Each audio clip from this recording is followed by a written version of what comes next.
All right, today we're diving into an idea that, well, it might totally change how you think about being alone. We're talking about the engineering of modern solitude.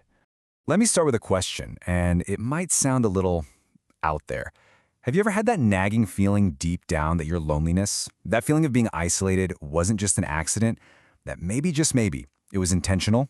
You know, we usually think of loneliness as this super personal thing, right? A universal feeling we all struggle with sometimes. But what if it's something else entirely? What if the whole story we've been telling ourselves is missing a massive piece of the puzzle? So you've got two competing ideas here. On one side, the familiar one. Loneliness is just an accident, a private battle. But on the other side, a much, much more radical thought, that it's actually a designed public feature of the very world we live in. And let's be honest, that second idea is, well, it's pretty uncomfortable, to say the least. It's a perspective most of us have probably never even thought about. Because when you start to unpack it, the implications are just staggering. Okay, so why? Why does this idea hit such a raw nerve? Why does it feel so unsettling just to consider? It's because it completely flips the script. It suggests that our solitude isn't some random side effect of modern life. No, it's a core feature, something that's been actively engineered. That's the huge leap, right? From seeing it as your problem to seeing it as a systemic design. So imagine this for a second. You ask some super smart AI to look at our society and the whole loneliness epidemic. It's not going to see sadness or tragedy. It's just going to see data, patterns, a system. And the source material for this explainer suggests its conclusion would be totally logical and completely chilling. It was designed. Okay, so if we run with that idea, that it's designed, then what's the logic? I mean, why would any system actually benefit from people being lonely?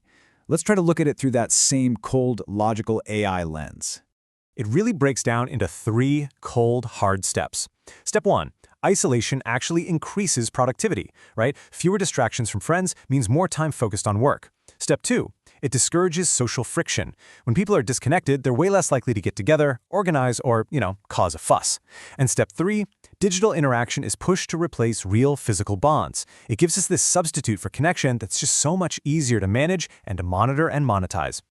So all these steps, they build up to what is probably the single most important takeaway in this whole discussion. This is really the core of it. And here it is. Loneliness is a systemic feature, not a bug. Just let that sink in. Think about it. In tech, a bug is a mistake, right? Something broken that you have to fix. But a feature, that's put there on purpose. It's part of the design. So this whole idea argues that loneliness isn't some mistake in our society, it's the system working exactly as it's supposed to. Now look, whether you buy into this or not, you have to admit it's a powerful idea. It's provocative.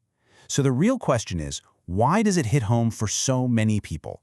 Why does an idea like this just spread like wildfire?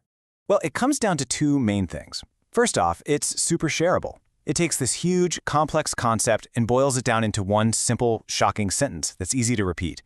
But the bigger reason is that it's emotionally resonant. It just connects with a feeling that so many of us already have, even if we can't quite put it into words.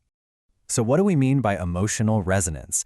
Basically, it's when an idea doesn't just hit your brain, it hits your gut. It makes you feel something. It taps into this really deep, personal emotion that's often hard to talk about. So when you hear loneliness is a feature, not a bug, for a lot of people it just feels true. It validates a quiet suspicion they might have had for a really long time. And all of this leaves us with one last, pretty intense thought. It kind of forces you to look at your own life and ask a really tough question. Is the solitude you feel, is it really your choice? Or are you just living inside a design you never even knew existed?